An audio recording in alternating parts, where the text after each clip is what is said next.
My bare skin and head had been rubbing against the ground behind a dumpster, while an erect freshman was humping my half-naked, unconscious body.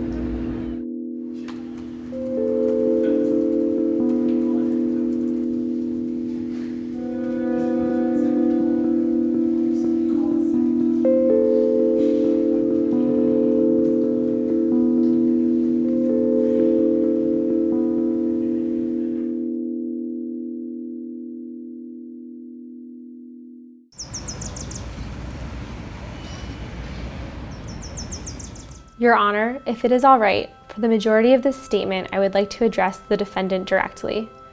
You don't know me, but you've been inside me, and that's why we're here today. One day, I was at work, scrolling through the news on my phone, and came across an article. In it, I read and learned for the first time about how I was found unconscious, with my hair disheveled, long necklace wrapped around my neck, bra pulled out of my dress pulled off over my shoulders and pulled up above my waist, that I was butt naked all the way down to my boots, legs spread apart, and had been penetrated by a foreign object by someone I did not recognize. Oh my God. This was how I learned what happened to me, sitting at my desk reading the news at work. I learned what happened to me the same time everyone else in the world learned what happened to me. I kept reading.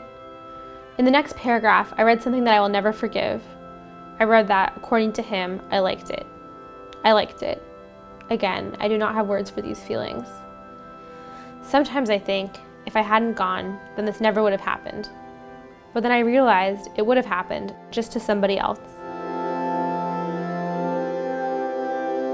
My breasts had been groped, fingers had been jabbed inside me along with pine needles and debris. My bare skin and head had been rubbing against the ground behind a dumpster, while an erect freshman was humping my half-naked, unconscious body. But I don't remember, so how do I prove I didn't like it?